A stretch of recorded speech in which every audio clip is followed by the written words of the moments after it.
Okay, good evening, everyone. My name is Bob Wagner, Chair of the Hatfield Planning Board. I'm going to call our meeting of May 1st, 2019 to order. To my far left is Wilma Davis, our Administrative Assistant, Steph Schlige, Michael Poshek, Paul Dostal, and Paul Labby.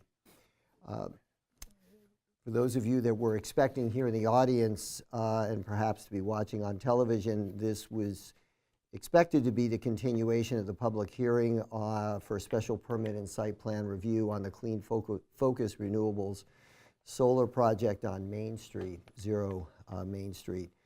We heard from the applicant that they asked for a further continuation. For those of you that may remember, we are asking them to provide more information on their stormwater management plan and their decommissioning plan, both of which we retain GZA Engineering to do a peer review of when it's available, and also to further comply with the Natural Heritage Endangered Species Program. And so they have three things that they have outstanding, and they're still working on those, and so they've asked for a continuation.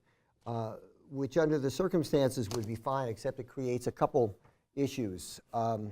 One, we are soon to have a new member, potentially more new members, depending upon if there's write-in candidates, but we do have an election coming up on May 21st, and Mr. Labby is not running for his seat, so there is a vacant seat, and so there will be a new person here for that seat, and it is required that you have 4 affirmative votes on a special permit, and that all of those individuals who vote on the special permit have attended all of the public hearings. However, so I met with our town council on this matter, and there's a couple things that we can do. One is the one member of the committee who missed a public hearing, was just not available for it, on Clean Focus Renewables, was Paul Dostal, and that was the March 6th meeting. However, I have then since learned that in 2015, actually in 2007, at our Maytown meeting, Article 15, we accepted the provisions of Chapter 79 of the 2006 session laws, amending in Massachusetts General Laws, Chapter 39, by adding Section 23D. 23D allows for an individual to have missed a public hearing, but only one, to actually watch the recording or listen to the audio recording or watch the video recording of that missed meeting in lieu of having been at the hearing. Was that meeting recorded way back then? So, well, this was March 6th. Oh, the March March 6th meeting. Yeah. So if you were to watch the March 6th meeting, you would be up to speed with the rest of the board. So we would have 4 full members then that would have been present. Yep. The other thing that we could do, and I talked to Lydia about this because I was curious, because we have our elections on May 21st. You know, in a national election, the president is voted in November, but they're not actually inaugurated until January. Yep. And so I was curious if there was a period of lame duckness, if you will, for lame duckness? Yeah. For the person. I like the president part better in the inauguration and all that. For the person who's leaving the position before the new person comes in.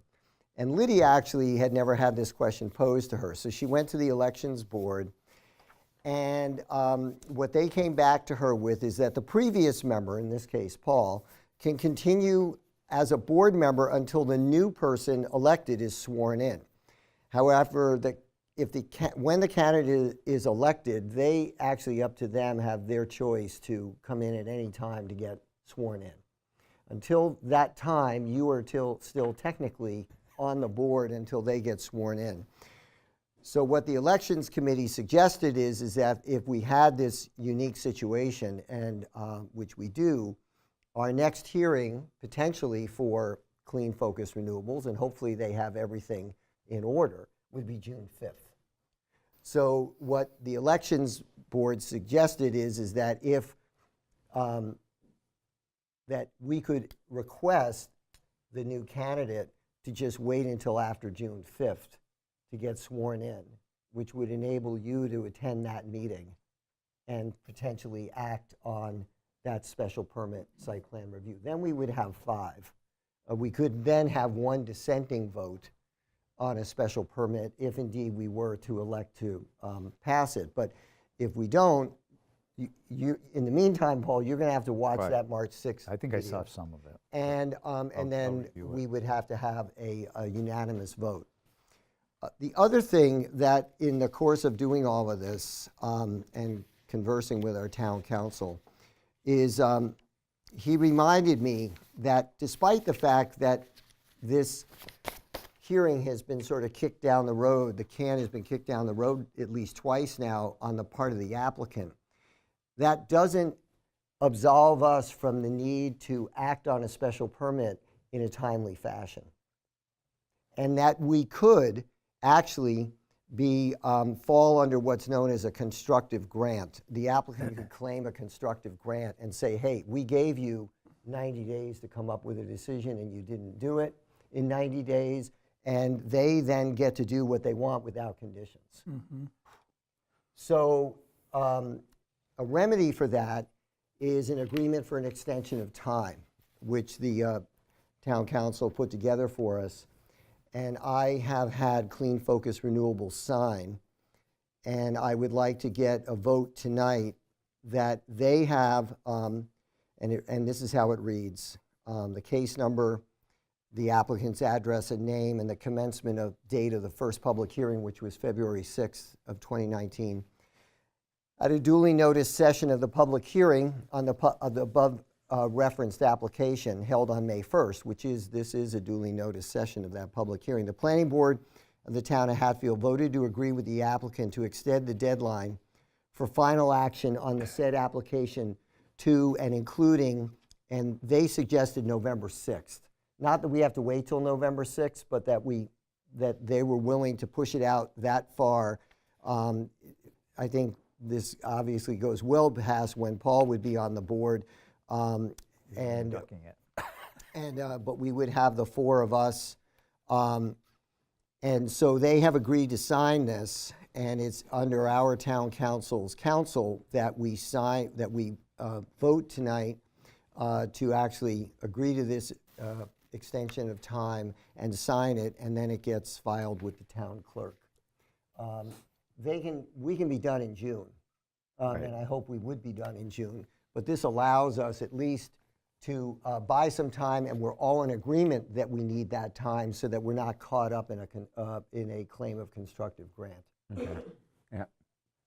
So with that said, can I get a motion to accept an agreement for extension of time on the Clean Focus Renewables special permit site plan review to up to and including November 6th of 2019. Can I just get clarification Yeah. on one thing?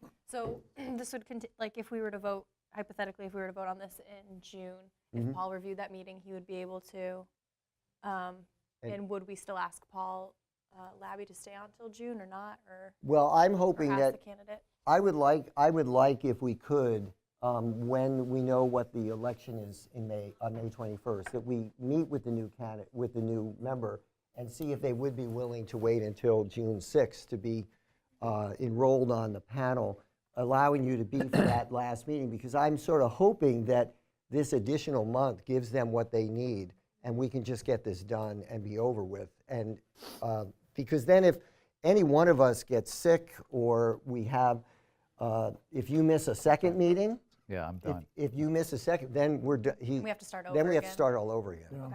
Okay. Um, And does that I will be fall into- available for whatever you want me to be available. Just tell me where I'm supposed to be, and I'll right. be there. And does that fall into the November? Like, let's say we something happens and we have to start all over again. Does that November deadline still? Yeah, well, then we'd still have 90 days, right? Right. Because we'd be Yeah. June, so July, August, September, we would have the 90 days. Okay. So anyway, if I can get a motion to I'll accept make the this. motion. Okay, is there a second? I'll second it. Okay, so the motion is on the table to accept this agreement for extension of time, which I will sign on behalf of the board for November 6th. All in favor? Aye. Aye. Any opposed? Okay. Great. Well, that's it then for, is Mr. Chang, so Mr. Chang, that's it then for the discussion on the hearing for tonight. Okay, so we can move on then, and the next item on our agenda is Mark Walmsley of the Kestrel Land Trust, and I guess Ian is here as well? Okay. So why don't you come on up and preview? I can help out as well.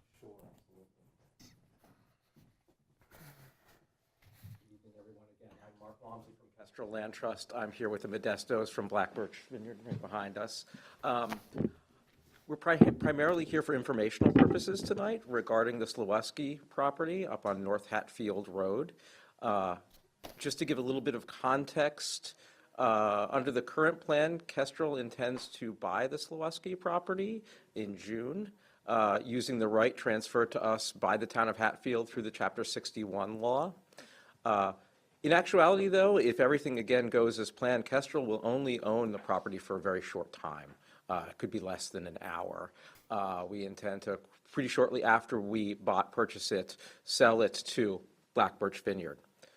But in that intervening time period, we, Kestrel, are going to be selling a conservation restriction to the town of Hatfield, as is required. And has been voted to be supported through the Community Preservation Act by the town.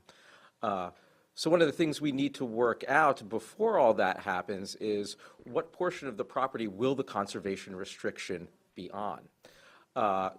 So basically, to make the entire project work, most of the property will be conserved, but there will be a few house lots carved out, which the Modestos will be selling after they purchase the property from us. So they're trying to come together with the plans for those house lots to see how it, ultimately will come together. And again, which portion of the property the conservation restriction will be on, because we'll need all that worked out right after we buy the property, because we intend to record the CR right afterwards. So Ian has been working on plans for where those houses might be. Right now, it looks like there would be 3 house lots on the western side of the property on North Hatfield Road. So ultimately, they will need to sign off on an approval not required on the plan, but also they are hoping to use the town's common driveway bylaw in the subdivision regulations, which would require a special permit. So I'll bring Ian up now so he can present the plans and show what they're thinking of, and we can just, again, have a discussion at this point. We're not really looking for a vote right now. We just wanted to kind of inform the planning board what may be in the works, what we might be coming back to you for a vote. So do you guys want to actually... Yeah, you're going to want to bring these up. And again, my name is Ian Modesto. John, how should we handle the microphone for Ian? Okay, oh, right here. That'll pick you up. Okay, so these are, we've actually come up with 2 proposals for the, now is this a good size for you? Yeah. Pass one down. Here one. Paul and I can. Okay, and actually, we have 2 different. Let me just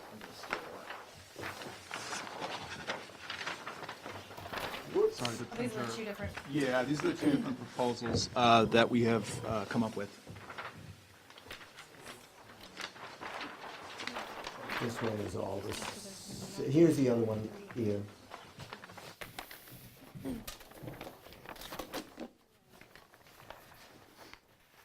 So there's really only 3 lots, right? They're taking the frontage off of here to pick up on the other lot. Yeah, there's only 3. I should have had these printed smaller. Okay. And so this is actually the proposal with the common driveway.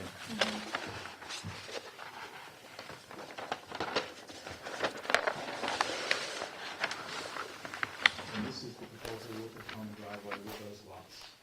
The acreage does change because I haven't had this modified, but that's the true acreage for each lot.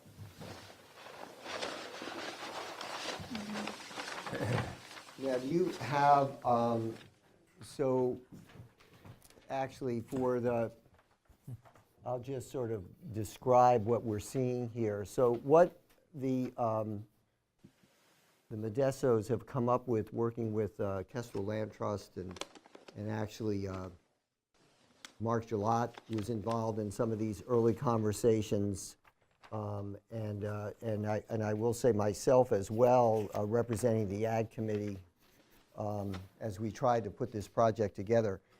What you'll see is that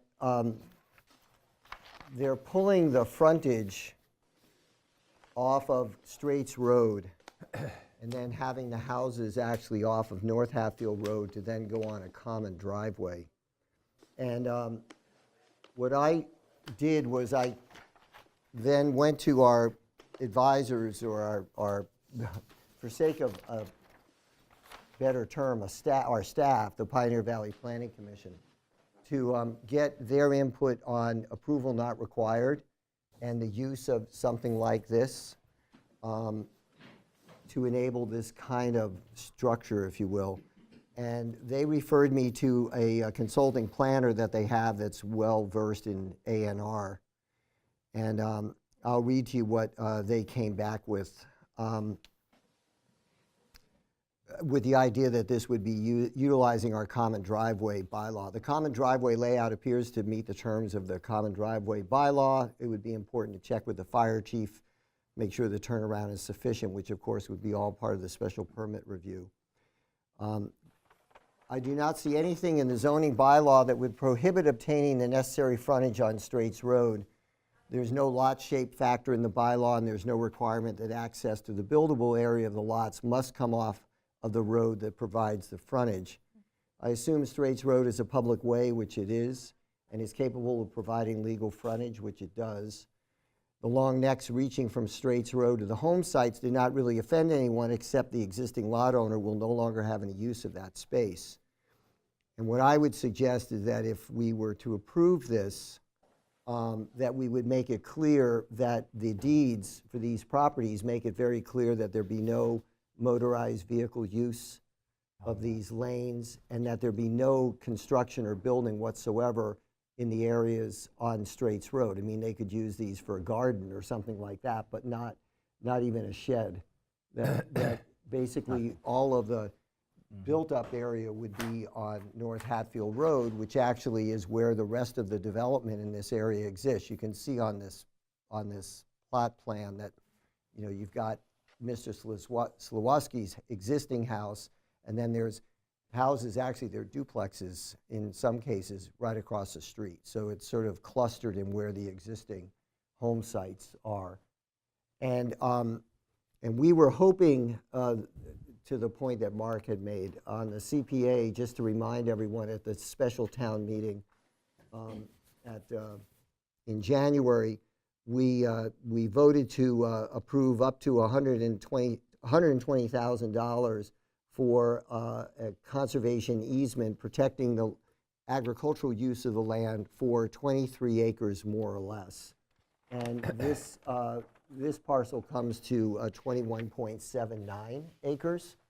I've been in touch with our attorney, and he has responded that 21.79 is within the margin of what's considered to be the sort of more or less for 23 acres. But if for some reason we felt like it was not to 23, we could just prorate the amount that was allocated by CPA, but that's something for the CPC committee to decide at its next meeting. But town council has, I have an opinion from town council that the 21.79 acres is within the the margin, if you will, of the more or less, the legal term more or less. The second configuration, or the alternative configuration, actually gets to a full 22 acres for the protected acreage. The issue there is that you've got the sort of necks on both sides of the property. So do you have a preference as to which one you Yeah, would? both south. Yeah, both poles on the flag lots being on the south side. Because that way you would not have to worry about I wouldn't any have to kind of crossover Yeah. or any kind of Absolutely, yeah. easement access to move from one farm field to the next. Because you couldn't grow on it 15 feet Unless you moved it down here, right? That's correct. Yeah. So you would have quite a space. Yeah, and I mean, theoretically, I wouldn't be able to drive my tractor over it if, do you know what I mean? I didn't Yeah, own the you'd have to go property, out I to the would- road, come back in. Exactly. And with both lots being on the south, it allows me continuous access on the northeast corner of that lot. That's the existing part of my vineyard. So this area here, with both lots being on the south, this is where my existing vineyard is here. I would have access, like direct access here, rather than the other proposal where I would have to drive, my vineyard chair to drive in here to get that. Yeah, So yeah. that's- I got you. Right, and you'd have to establish some kind of easement access across Yeah, that, or, exactly. or drive out onto the road.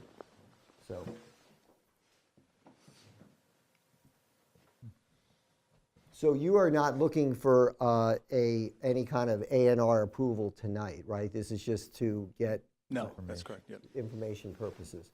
So does the committee have any questions that they'd like to raise with the applicant, or any concerns? So technically, the address will be Straits Road No, I think because of the frontage, or we're going to make it? No, I think for 911 purposes and. Yeah, it's gotta post- be over here. Be on North Hatfield Road.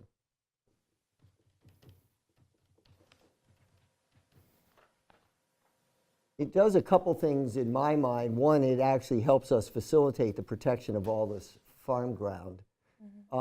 It actually allows for that to happen without actually adding any need for additional services on Straits Road, which of course right now is a public way, but it's a minimally maintained public way, but still nonetheless a public way. We wouldn't be able to prevent anybody from putting in A&R lots along Straits Road regardless. And it facilitates what otherwise is the protection of what I think amounts to about 80% of the Yeah. land. Yeah, that's correct. Yep. And for Chapter 61, you have to do at least 70% remain in the same use at the time of the right of first refusal. So this would be well above that 61A standard Yeah. of 70%. There's some woods that sticks out in there, and Yeah. some woods here. Yeah, so that's the other thing. By putting the access to the frontage on the south side, you're actually monopolizing where the wooded area of the property is. Yeah, that's right. Whereas the other one actually takes up some farm ground. Yeah, it does. Yeah. So there'd be less farm ground taken up by this Yeah. configuration on the south side than on the other one. Just so everybody understands, somebody someday is going to run water down Straits Road, and they're going to open up that whole deal, okay? There's no building on that end. You know it, right? Yeah, Okay. absolutely. Yeah, okay.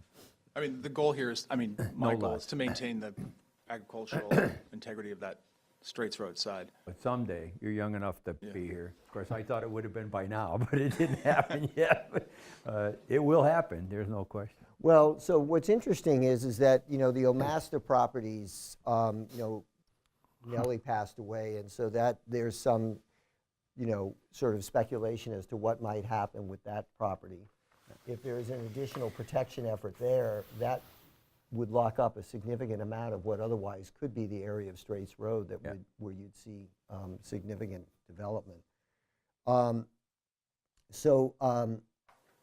guess the other issue would be that I would think that for us to approve this as an A&R, we would want to have as a condition of that these parcels be conditioned, there be covenants on these parcels in terms of motorized use of that area and no access from one to the other, from one road to the other, and that there be no structures, permanent structures of any sort. Yeah, that's got to be construction. really clean before we get involved in that. You really got to have that breakdown pat. Yeah, on the Straits Road Yeah. side. Yeah. Like I said, gardens, that is nice farmland actually in that corner. If someone wanted to put a garden in there or something like that, that'd be one thing, but they'd have to either ride their mountain bike out or go around. Yeah. Survey consultant. Yeah. So any thoughts or questions, issues? I think it makes it work. Okay. All right. I'm happy. Thank you for coming in. Thank you very much. Okay, and thank you, Mark and Ian, for all of the effort you've put into this. So I will tell folks that actually it was only on Christmas Day that we hiked up to White Rocks on the not yet completed trail that's being built out there by the Open Space Committee, and which I've been up to many, many times. But I never realized until I got up there that as much as you can see, and it is remarkable, you can see all the way from the Holyoke Range to Mount Sugarloaf and Mount Toby. It's probably the most spectacular view in the Pioneer Valley. But when you look at it, UMass stands out, of course. Yep. But you don't see any of the farm ground. It's because of the way you look and the angles. It's all trees. You don't see the flats in Hatfield, even without leaves on the trees. You don't see the flats in Northampton. But the only open farmland that you see from that view is these parcels Cool. from on North Hatfield and Straits Road. So, Interesting. and in fact, this parcel is the middle of the view of the open farm ground. You can just barely see your vineyard and you can see the Omasta property, but this property is right in the middle. And it's the only open, non-forested space, or UMass, that you can see from White Rocks, which is, I didn't know until I went back up there on Christmas Day with my family. It's really remarkable. So it's sort of a neat, it's a viewshed protection as well as protecting farm ground for continued agricultural use. Do you anticipate going right in there right away with your vineyard, or will you rent it Next too? year. Next year, I hope to plant on the east side, which is actually where the flag portion of the lots are going to be. But I'm not going to, I'll be, obviously, hopefully, I'll be able, the both poles will be on the south side, and I'll be able to farm around that. Oh, so the east, the Straits Road side. Yeah, that's right. I'm sorry, yeah, the right, Straits Road side. And then would you continue to rent the rest of it to another farmer? Yeah, I'll continue to rent that to Daryl. Okay. That's great. All right. Well, thank you very much. Okay, thank Very you. much again. Yeah. Good evening. Daryl and his other brother, Daryl. So take these with you.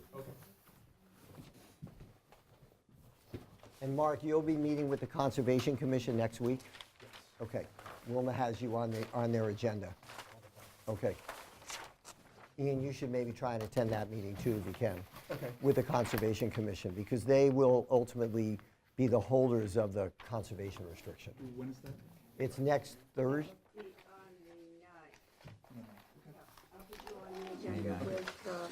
Okay, great, thank you. Yeah, next Thursday. Great. All right. Mr. Murray.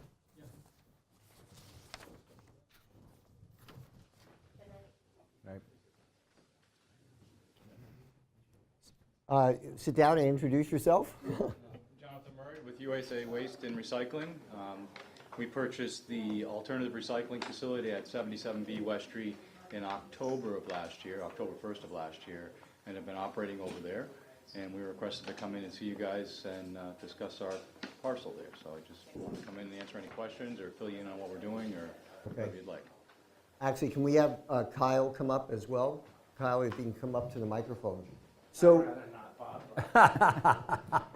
well, we might have questions. Kyle Scott. So you're aware of the special permit with site plan approval that is on the property? I am now, yes. Okay, because it's our understanding that some activities that are going on your parcel were not anticipated and considered when we were doing this site plan review and special permit, which runs with the property. Correct. And so we need to make sure that what you're doing out there is in sync with what we approved and were expected. Mr. Chang, can you ask them to just move down the hall a little further? Thank Or you. close the door down there, Yeah. please.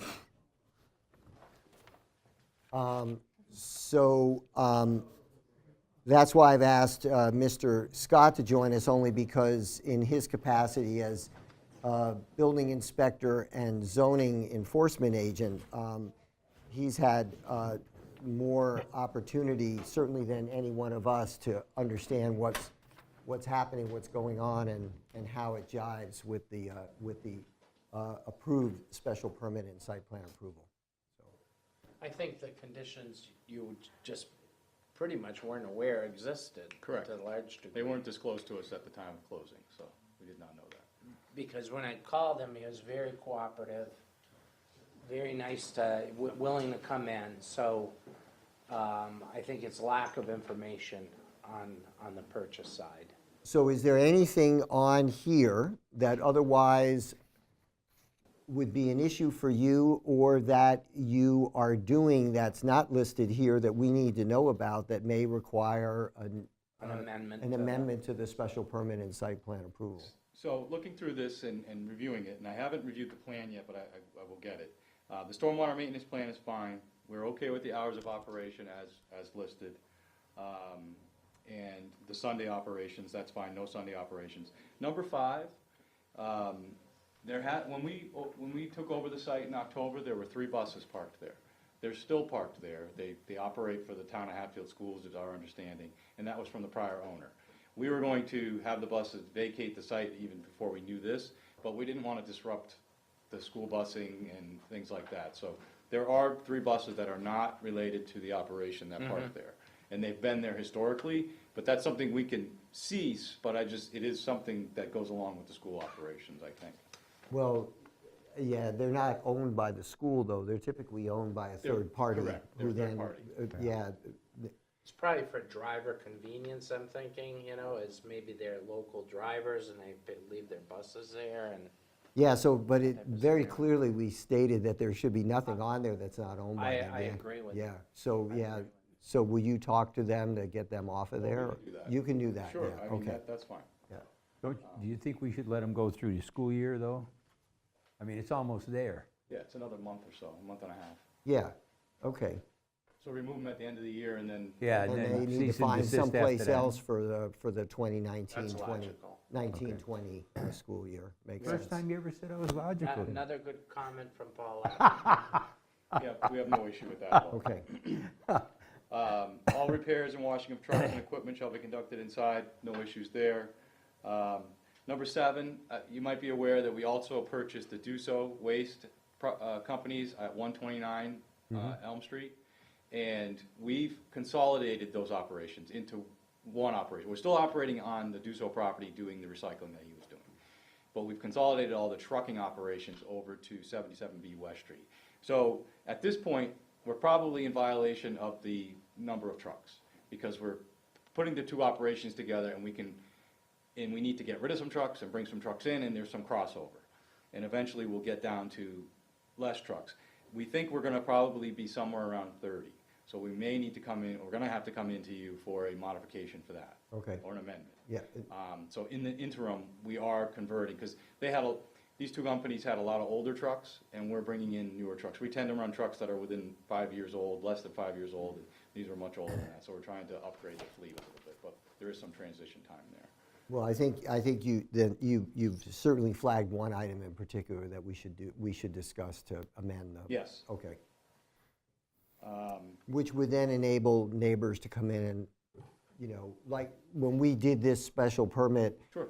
there was some question well, gee, it used to be a sort of a hauling business prior to this, and now it's just another hauling business, but it did enable the neighbors to come in and get to know the new owners and talk about, backup brakes or backup beepers and air brakes and things like that, which I think is valuable. Sure. Yeah, we're willing to do that. In trucks, trucks aren't gonna use Jake brakes coming in and out of the driveway. It's not standard for us to do that anyways, and the trucks don't typically use those. The storage of the MSW and C&D, not an issue at all. There may be, like it says here, some carryover once in a while, small amount in a truck when they finish their route, they'll go back out and dump it the next day. I will take a look at the as-built plan, but I don't see any issues with any of that. We actually did go in to the back of the property, there was a lot of stored old junk and equipment, and we've taken that all out. Okay. And cleaned up the whole back of the property. The vegetation buffer, glad to keep it. We like to keep vegetation buffers between us and our neighbors, so we have no issues with that. And so, really, the only item is number 7. And one thing that I did want to request, and I don't know if we need to come for amendment, is this: the site now is all covered in reprocessed asphalt. So basically, they ground up a road, they brought the material in there, they laid it out. It drains to the drains, and I don't see anything in here on the stormwater plan that would condition us against this. We'd like to, because the thing we've heard from the neighbors is that stuff gets bumpy, gets potholes, especially in the winter, and in spring, with all this rain we've had, there's potholes. So we keep a grader on site and we clean it up. We'd like to pave it this year, and actually I would like to pave it in the next couple of weeks. We'll put out 11,000 square yards of pavement, and that whole yard where the trucks operate would now be hard material.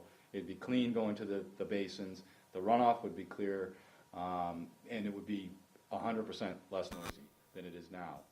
And so I don't know if that's something I need to request approval for, or if that's something we can do. Well, I think you're going to want to, and I'll ask Kyle to weigh in on this. I think at a minimum, you're going to want to talk to the Conservation Commission about putting in an impervious surface over there, because a lot of west of West Street is recharge area for our town well. Correct.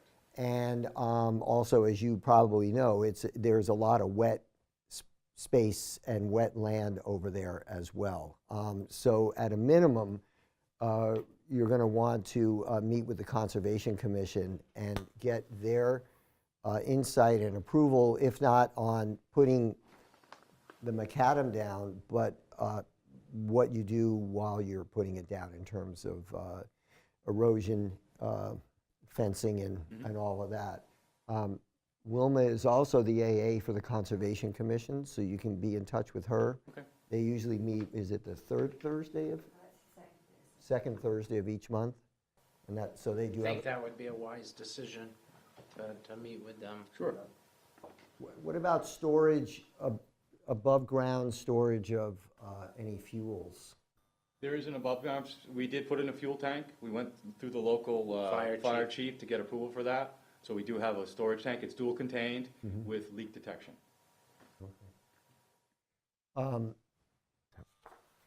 So I think on the issue of the paving of the area, you Conservation, no definitely problem. want to talk to Conservation Commission about that. Kyle, were there any other issues? No, it was just, there is one abutter present here tonight. There was some issues about storage of the trash on the truck, at least a couple occasions overnight. Washing trucks outside, issues like that. There isn't a wash- And then the amount of trucks, which you just Yes, explained. definitely the trucks, it will increase. We would like to increase it, and we'll come before you to request that, just because of the combination of the two operations. And we may well be somewhere closer to 20, but we're thinking it might run up closer to 30. And as far as the washing of the trucks, we have a company that comes in and washes the trucks. And before I saw this, they put down a pad, which is discussed in here, to collect the water, they recycle it back and use it to continue to wash the truck. So that's how we're doing that on a pad, because there is no wash bay in that building for doing truck washing.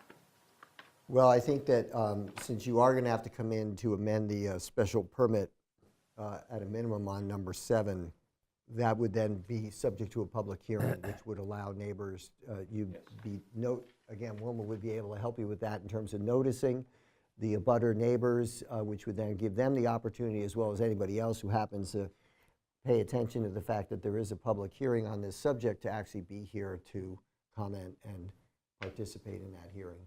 Not a problem. Okay. Anything else, Kyle? Thank you for coming in. Yeah.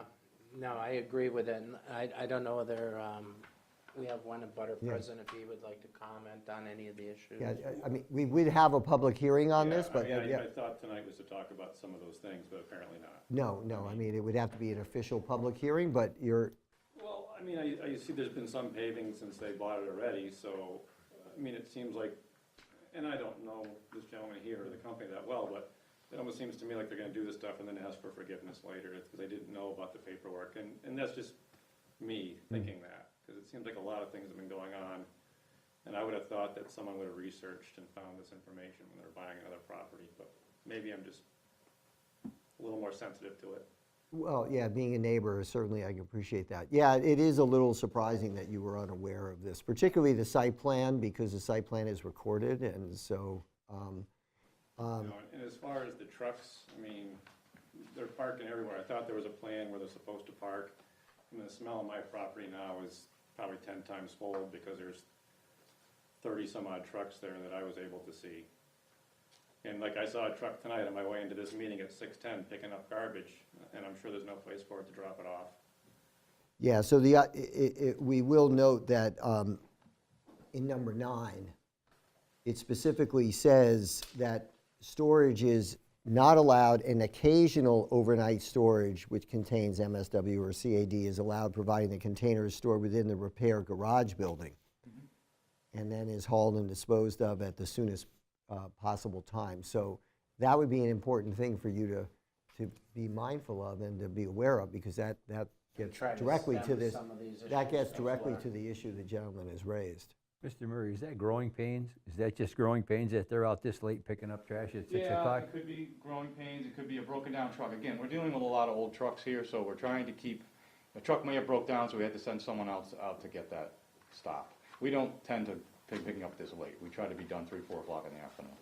Where do you dispose of the waste that you All- pick up? This waste is, Yes. yeah, it depends on, some of it will go to Northampton, to the Northampton transfer station. Some might go to Holyoke, to the Holyoke transfer station.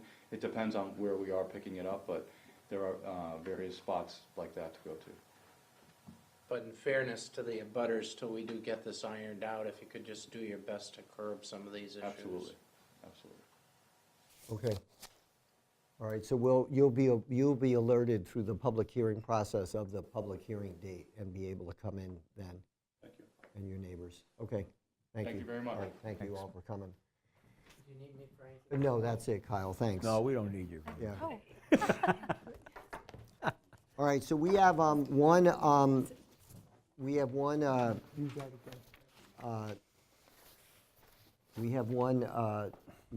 minutes to review. Okay. Before we get into this, Mr. Herbert, you're... I'm just observing. Okay, all right. Okay. All right, so April 17th, we had, and I want to thank all of you for, you don't have the minutes then from the 10th, the previous? I do not. Okay, all right. So I want to thank the rest of the board members for attending. And I'm sorry I was not able to be here that night. So Paul was the alternate chair. We had Paul Labby and Mike Poshek. And at that meeting, you discussed the 4 bylaw amendments up for discussion to be presented at the town meeting with Corinne Meese-Muntz and Becky Bash of Pioneer Valley Planning Commission. And Marlene was here as well. So I'll just, you discussed and summarized and went through the amendments to the Open Space Development Bylaw, Section 6.2, the newly proposed Accessory Apartment Bylaw, Section 3.4.4, and then the sort of housekeeping matter on the floodplain overlay district, Section 2.4, to ensure that our bylaws are up to date with current state statute regarding floodplain overlay district and floodplain mapping. And then finally, Section 5.1 on the priority development sites. Again, in this case, it's somewhat more of a housekeeping matter to address some deficiencies that were in the article that was adopted on the expedited permitting process back in 2014. And so this particular bylaw that will be proposed at the town meeting was to correct those issues.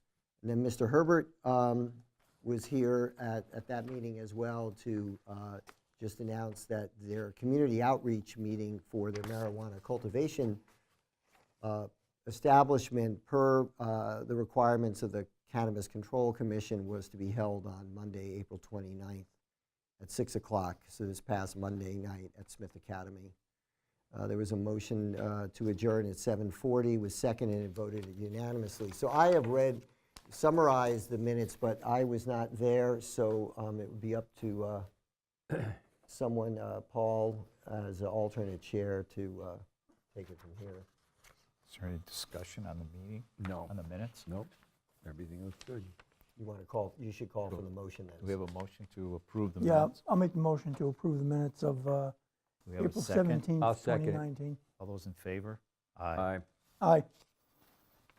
Okay, so with the acceptance of those minutes, I will take the opportunity, because we don't have anything else on our agenda, although we did jump right through public forum, so if someone does want to speak to that, we'll allow that to happen. But I do want to take the opportunity, this will be our last meeting before town meeting. Our next meeting would be June, what is that, Fifth. June? June 5th. 5th, would be the first Wednesday in June. So I want to encourage everybody that's here and that's on television to attend town meeting. It's always important to have as many people there as possible. And as we just summarized, there will be 4 bylaws from the planning board on the town meeting warrant. There are the 2 housekeeping matters, one on the floodplain zoning bylaw to amend that bylaw to update it so that it's in keeping with current changes that were made at the state level, and then also to correct the deficiencies in section 5.1 on the priority development sites that was first adopted back in 2014. The other 2 bylaws are one of them is brand new, and that's the accessory apartment bylaw, which would enable us to both allow and regulate accessory apartments going forward. And the second one is a substantial amendment and revision to our open space development bylaw, which we've had on the books since the early 2000s, rarely been used. We actually got a grant from the state to work with Pioneer Valley Planning Commission on this one in particular, to update and improve the open space development bylaw, given new best practices and the fact that many more communities around the state now have open space development bylaws. So to amend our bylaw to be in keeping with some of those better practices and some of the experiences of other communities. The other thing that it does, which is important for people to know, is that this will then become the standard by which subdivisions in the future of any development of 3 units or more will be reviewed and considered in town going forward using the open space development configuration as opposed to the traditional subdivision bylaw that we have. We have very nice 1-page fact sheets that were put together by Pioneer Valley Planning Commission on both of these. I'm going to ask Wilma tonight to post both of those to our website as soon as you can, so that people can go to the website to see those 2 fact sheets. And if we have copies, if there were any copies left from the last meeting or any, put them out in the lobby, and we will have them available at town meeting as well. They're nice, concise fact sheets on both of these bylaws. And so again, I encourage everyone to attend May town meeting, and then also we have our elections on May 21st. And as mentioned earlier, Paul Labby is retiring, so we do have a position open with 2 candidates for that position. And then both Steph Schlige and Michael Poshek are running for the extension of their 2 positions, having both been appointed to the board to replace Rick Bertram and Ron Sassi, respectively. So encourage everybody to participate in both town meeting and the town elections. So with that, is there anybody that would like to speak to the board in public forum? If not, I'll ask for a motion to adjourn. So moved. Second. Okay, there's a motion to adjourn and seconded. All in favor? We have one thing, we have one housekeeping item to do. We have a A&R that we approved back in March, and we have the documents now with the correct label on them or stamp on them to sign. So myself, Paul Labby, Mike Poshek, and Steph Schlige need to sign these. This was the meeting. That's we were my at. miss. Yeah. So all in favor of adjournment? Aye. Aye. Okay, any opposed? So our next meeting again is June 5th. Thank you.